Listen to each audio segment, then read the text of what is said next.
Volume Podcast. Hi, my name is Filippo Foracini. I'm from Kunumi, and this is Volume Podcast. Today we're going to talk with Sven Nyholm.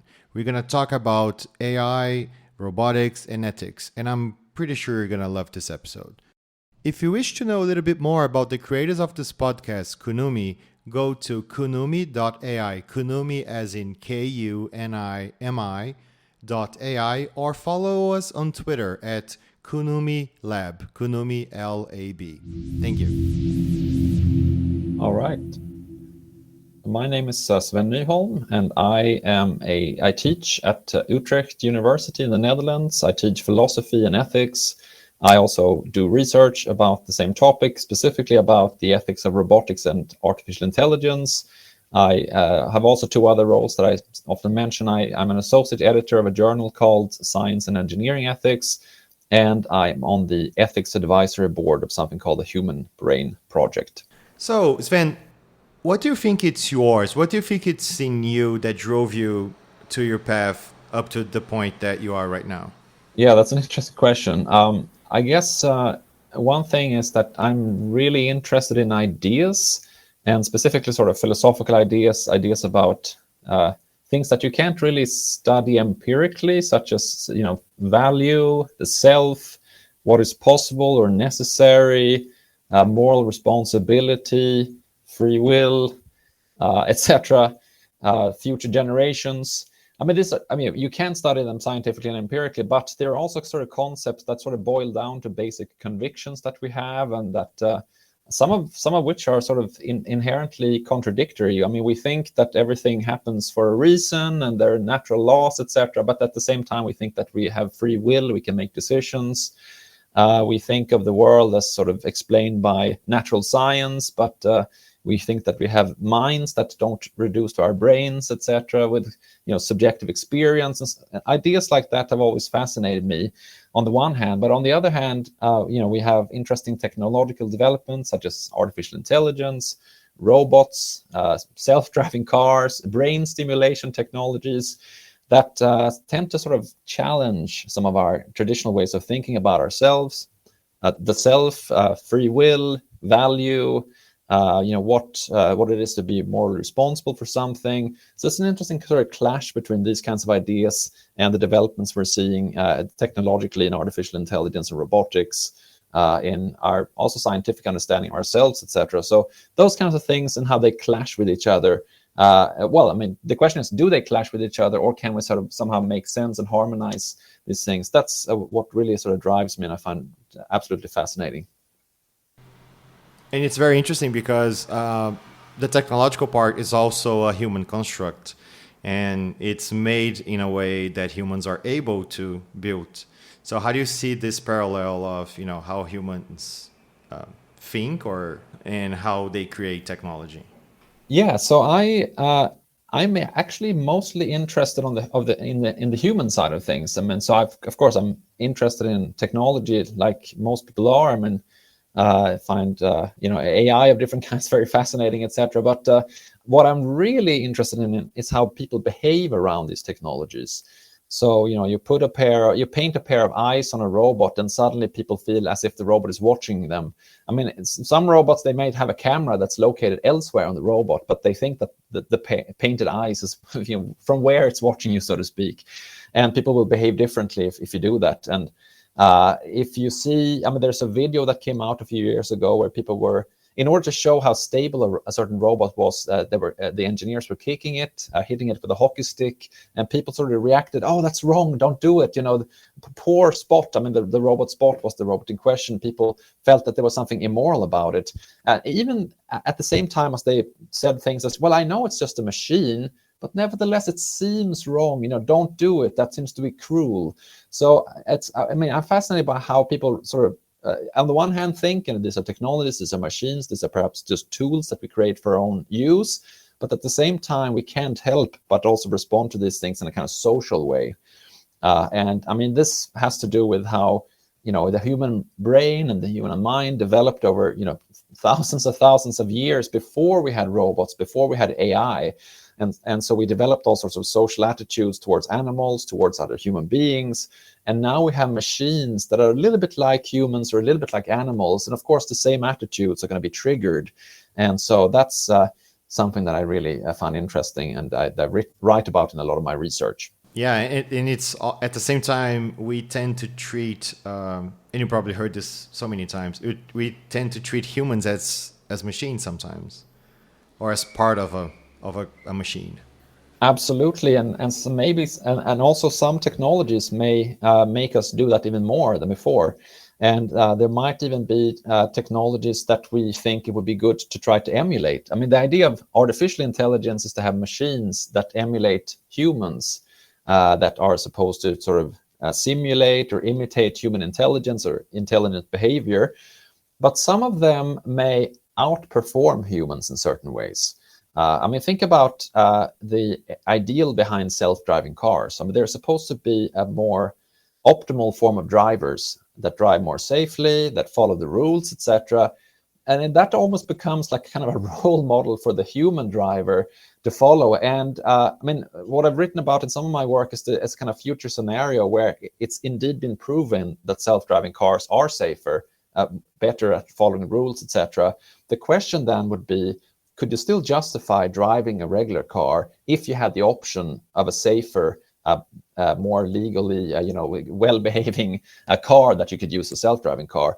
Well, one possible response would be, well, if we try to make our own driving more like that, more optimized form of driving, then maybe we can justify driving a regular car. For example, we would put alcohol locks into all cars so you could never drive while you're drunk. You could put speed limiting technologies into cars so that you can never speed. A lot of trucks have this already. So if you're a truck driver, you often have to blow an alcohol lock before you can drive your truck. It might not be possible to speed. And I mean, there are discussions, for example, in the EU of putting in some at least speed limiting technologies into a lot of cars. Maybe not the kind where you can't speed, but the kind where it's going to beep and make annoying sounds, sort of like that's going to sort of disinhibit you from speeding. So that would be a case where a technology might be the thing that we should suddenly start imitating, rather than the other way around, where you think the artificial intelligence is supposed to imitate human behavior. I mean, I think that might be a case where it might make sense. In other cases, you might think that it would be somehow bad and a sort of threat to human dignity if we have to try to be more like robots. I mean, think about working in logistics warehouses. So more and more you have robots that are helping order pickers and packers to pick and pack their orders. And, there are these technologies that sort of buzz if you walk in the wrong way. And so that if you walk in the right way, it doesn't do anything. There are lights that flash and here's what you're supposed to do. And that can seem to kind of turn the human worker in a logistics warehouse into kind of a robot. And, the robot is telling the human what to do. And again, that can, it's going to make things more efficient. It's going to be quicker, and some people may actually like it. I mean, I've worked together with some organizational psychologists, and it's quite fascinating when we interviewed people that some people do actually like this. However, a lot of people feel that they are being turned into robots, and that's something that, people usually don't use the phrase, "You're treating me like a robot," in a good way. It usually means you're treating me like a machine that doesn't have a mind of its own, that doesn't have a will, whose opinions you don't have to consult, seek consent from, etc. So yeah, that could be an example of being turned into a machine in a kind of negative sense. Tell me a little bit more about your work today. So what you're focusing on, what you're writing about, or what you just wrote about. So tell me about your work. Yeah, so last year I published a book called Humans and Robots, and it's about what I call human-robot interaction ethics. So how should humans behave around robots on the one hand, and how should we make robots behave around humans on the other hand? So, I already mentioned some examples. For example, how should we program self-driving cars to behave around humans? And it doesn't have to be kind of futuristic, so-called level 5 fully automated cars. It can be the kind of cars that we already have in the market today with some degree of automation.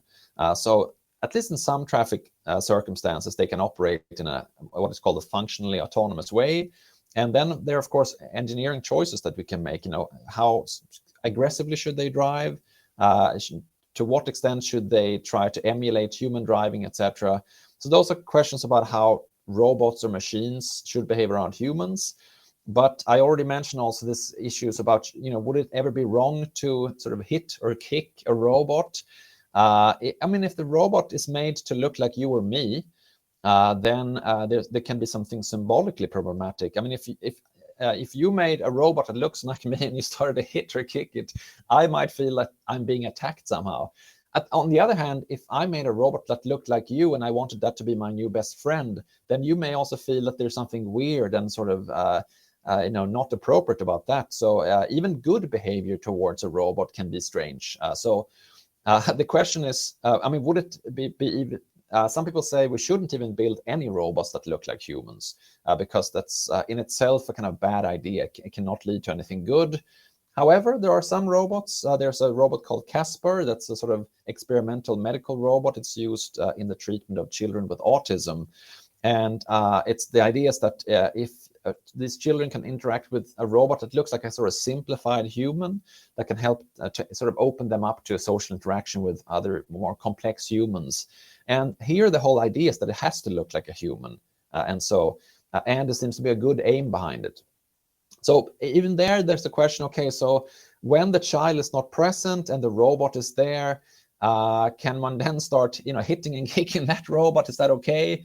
Or does that somehow also sort of disrespect the whole idea behind the robot, that it's supposed to be a part of care and, the child development, etc.? So yeah, those are the kinds of questions I discuss in that book. At the moment, I'm writing another book.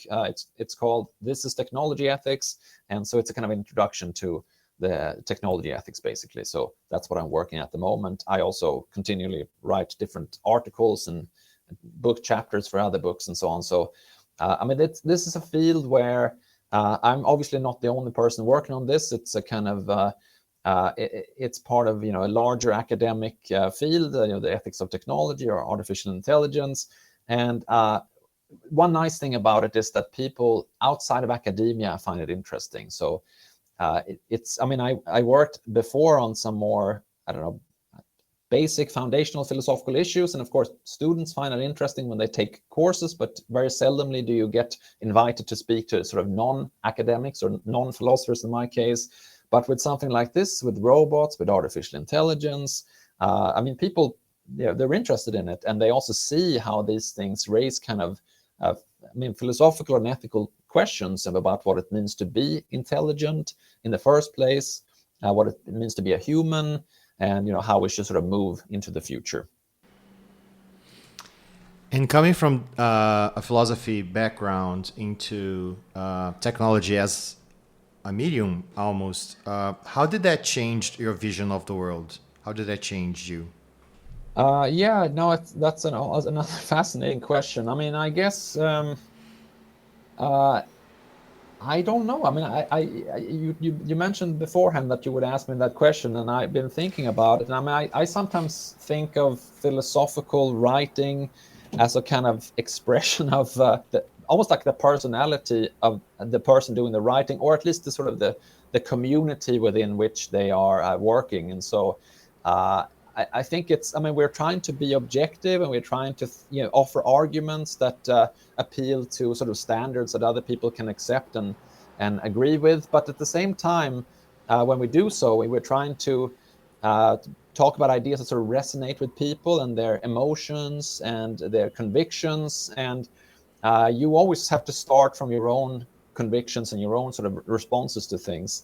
And for me, with something like technology, I'm not terribly interested in sort of the technical side of things. Of course, I'm to some extent interested in it, but I'm mostly interested in how it actually functions when it's up and running, so to speak. And especially what happens when you put technologies into social context. I mentioned self-driving cars before.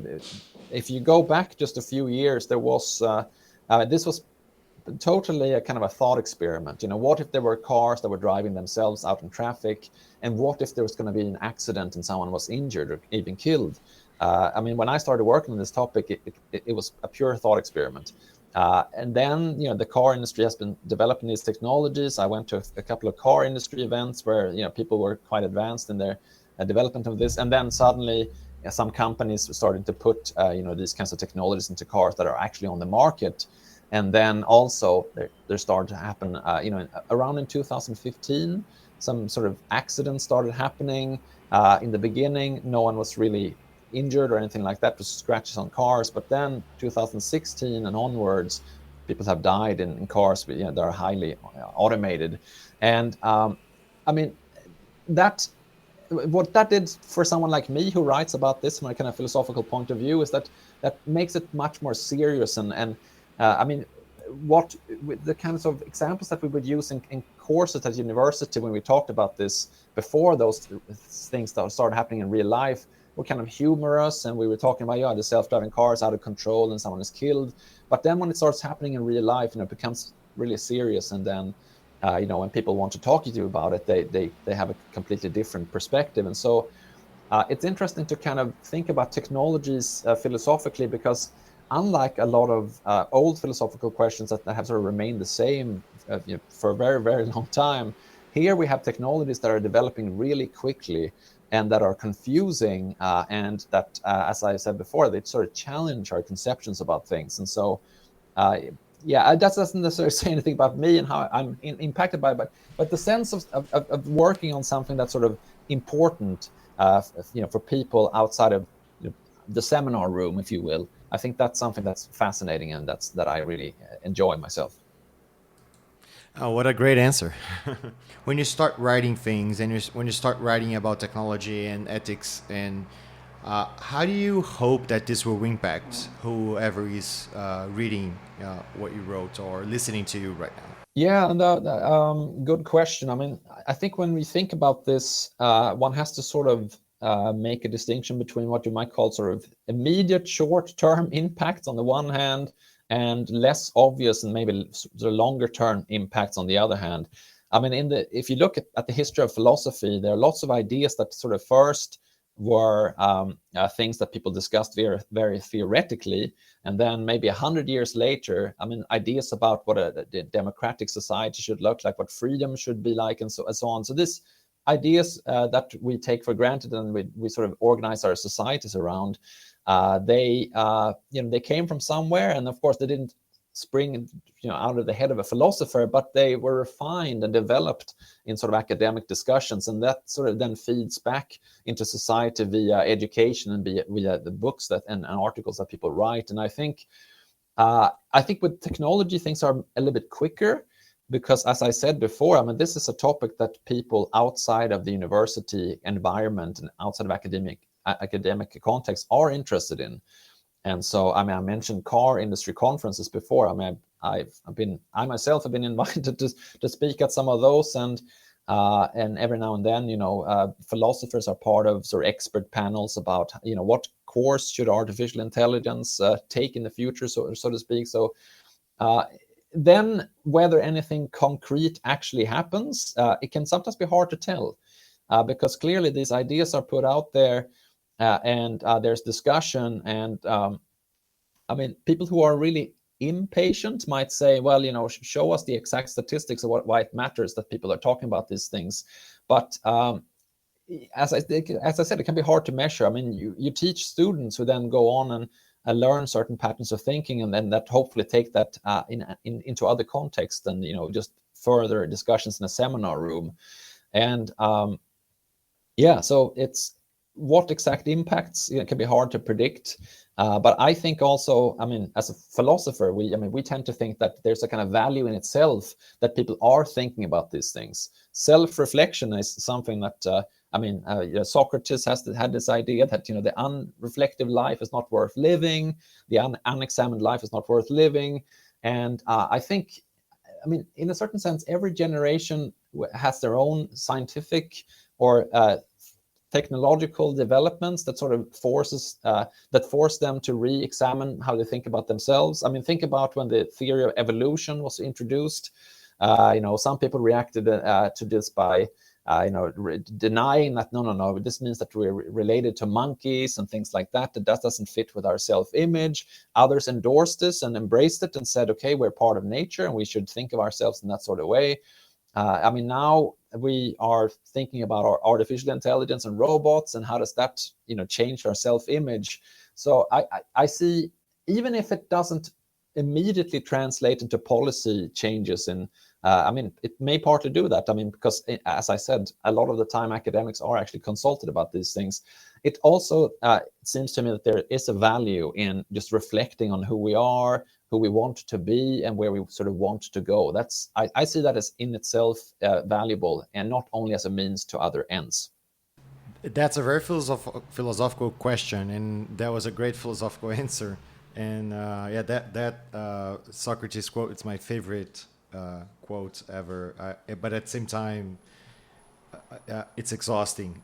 but I agree completely. But let me ask you something off the script. So I always have this feeling that as we build things that are human, we use our language, right? So in our language, whatever language it is, it's very limited. We are here right now transmitting information and code, and we're exchanging ideas built on other ideas, and that bring other ideas. And when you go through computing, and I actually tried to learn coding last year, and for me it was a big shock, because I thought English, Portuguese, Swedish, Dutch were very limited languages until I saw Python. Then I saw this is extremely limited, and it was a shock because it's so. Have you worked or researched or anything regarding language itself, or the way that we communicate with these technological beings using natural language, or how have you ever looked into this or not? Yeah, no, I haven't done extensive work on this, but there's one area in particular that I've looked at where people often bring up this idea, and that is the question of whether you can turn sort of machines into moral agents, as the philosophers call it, as moral decision makers. Again, this example of the self-driving car is the one that maybe people discuss the most. If there's a sort of a moral dilemma that arises in traffic, you go left and then you would drive into one person, or you drive right and you would drive into 5 people. What should the car decide to do? Maybe the person in the car has fainted, fallen asleep, the brakes are not working, and so the car has to make a moral decision. Or it's a military robot that is supposed to sort of take out an enemy, but there's a civilian standing next to the enemy, etc. And so there are lots of, there could be also in a care context. And so the care robot, let's say, observes that someone is doing something that's bad for their own health. Should it sort of, in a paternalistic way, try to hinder that person from doing whatever it is that they're doing, eating too much, drinking too much, or not taking their pills or whatever?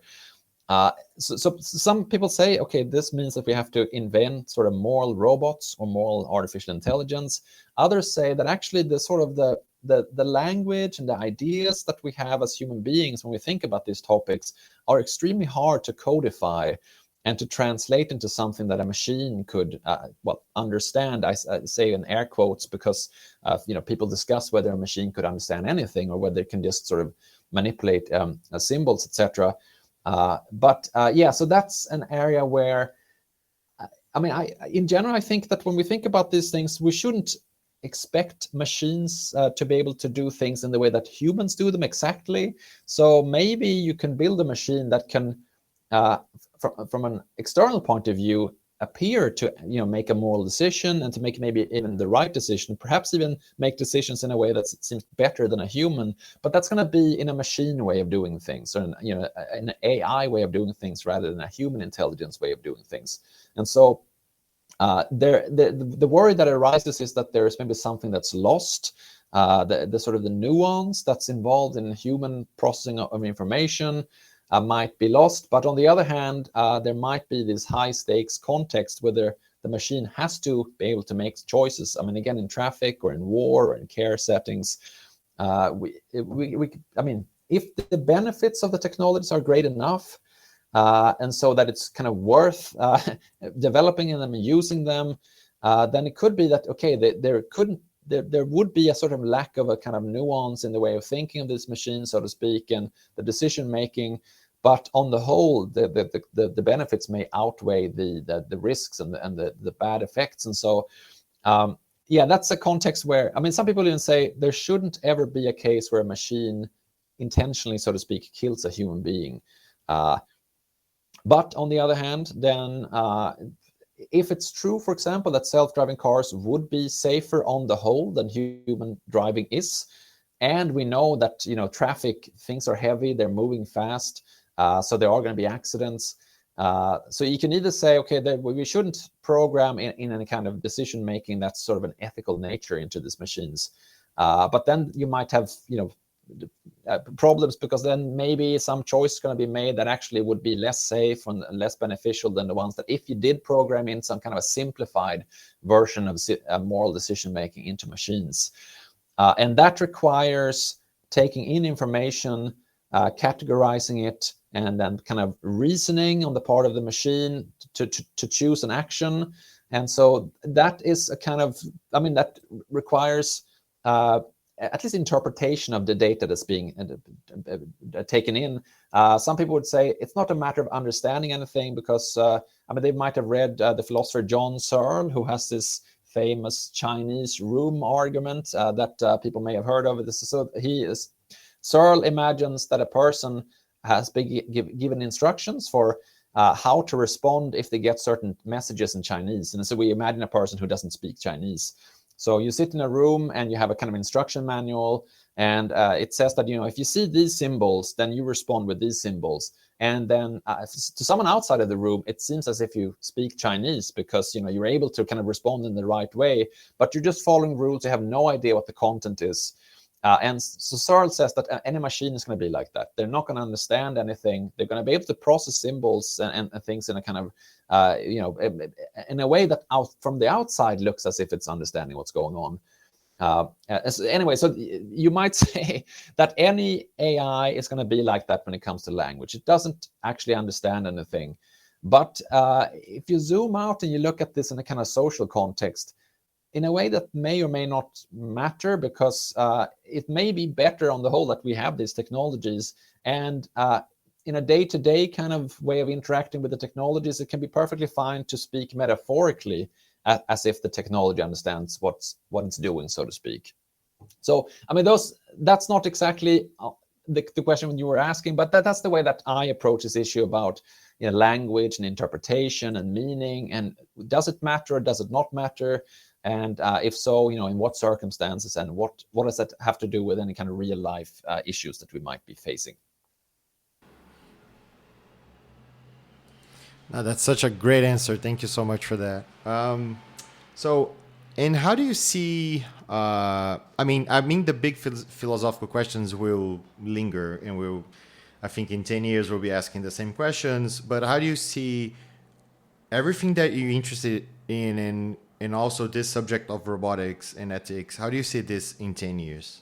Yeah, interesting question. I mean, I think maybe one difference is that if you go back 10 years, maybe if you go back 20 years, so the last 10 years, there has been a lot of ethics of AI and ethics of technology, etc. But if you go back a little bit longer, that wasn't something that was taught to a lot of engineering students at a lot of universities. But for example, my former university that I worked for, Eindhoven University of Technology, and also the MIT in America, and lots of places like that have started teaching ethics of technology and ethics of AI courses to engineers. It's not just philosophy students and, you know, humanities students, but also engineers and people working with these technologies. So I think one difference is that a lot of people who study those subjects now tend to take ethics courses in addition to, I mean, this is a little bit like, you know, people studying medicine.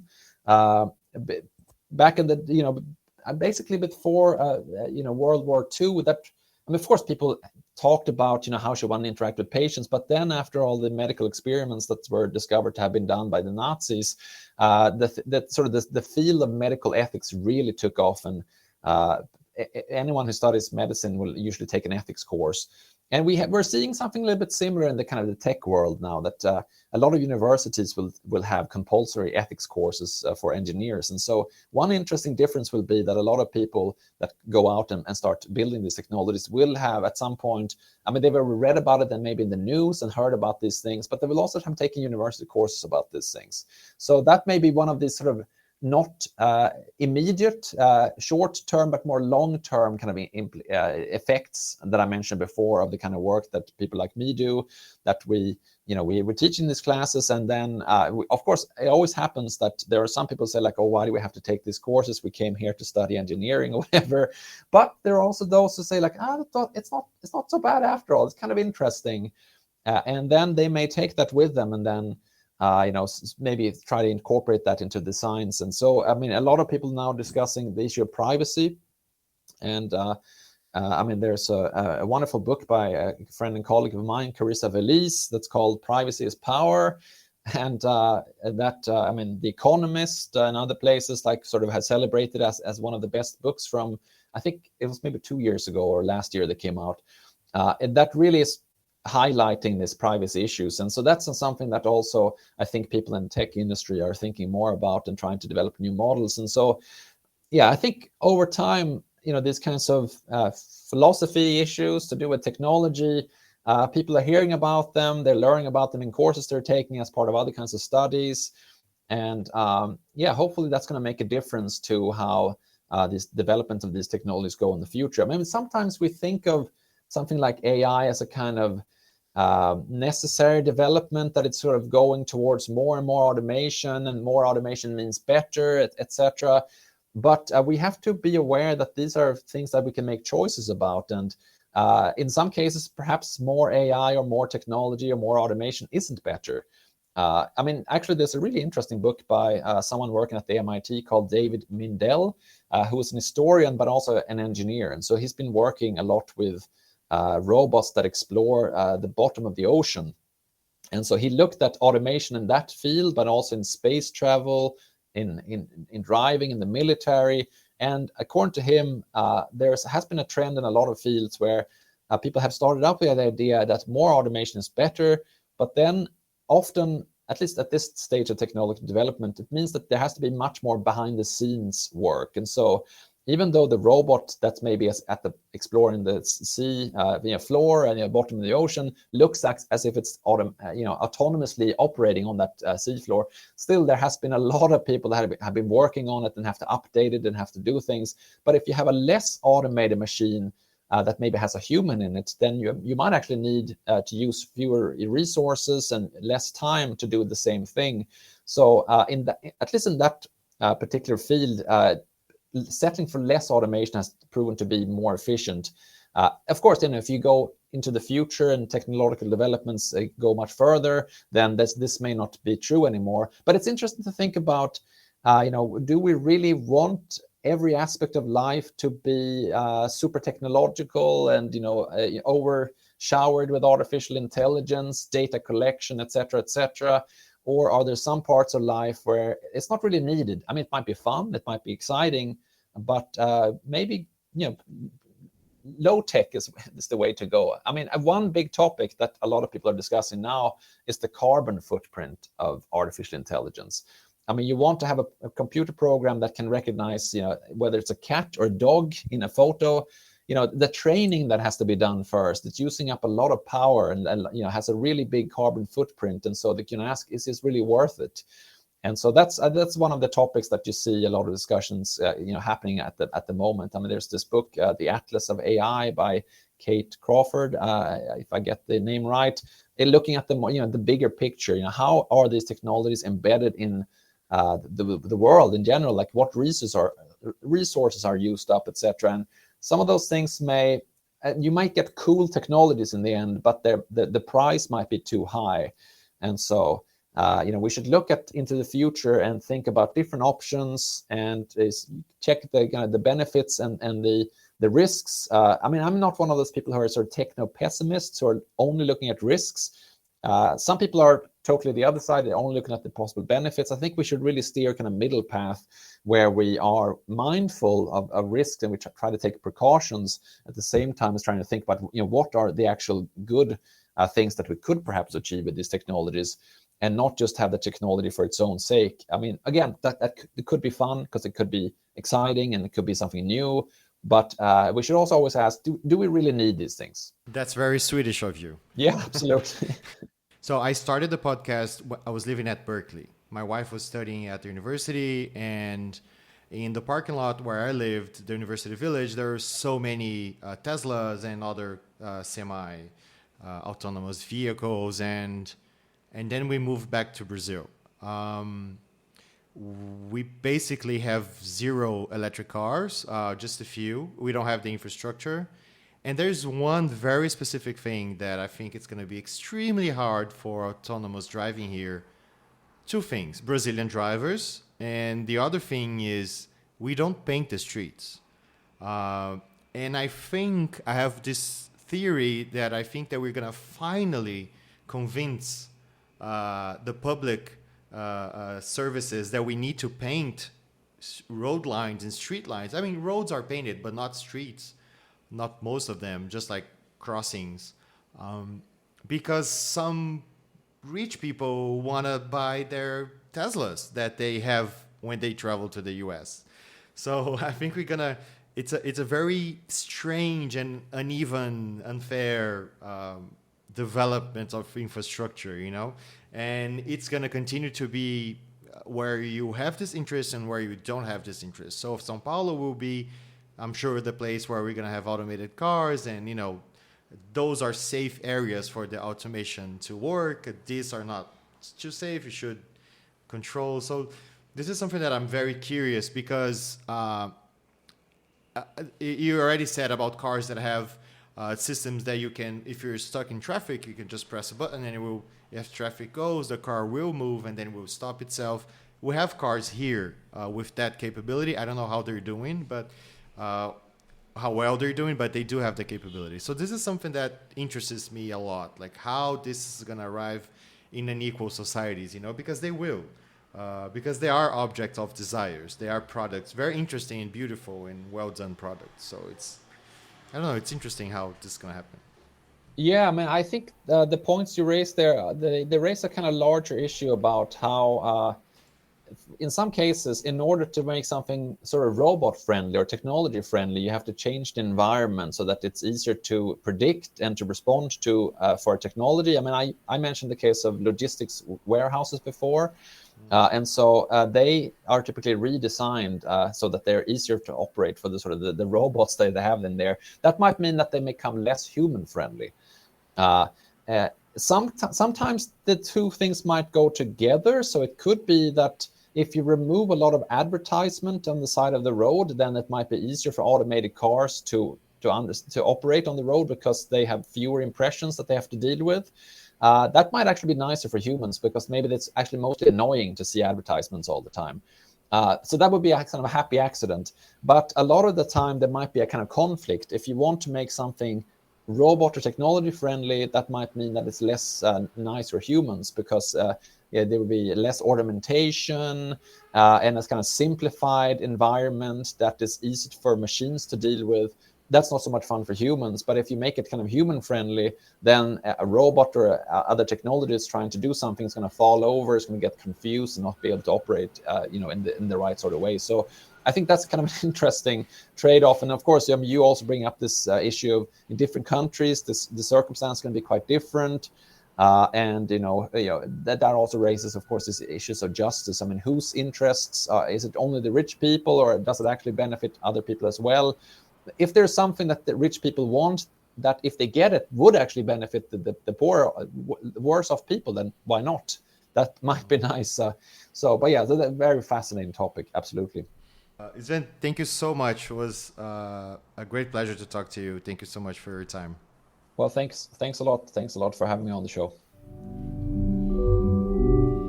The Volume Podcast.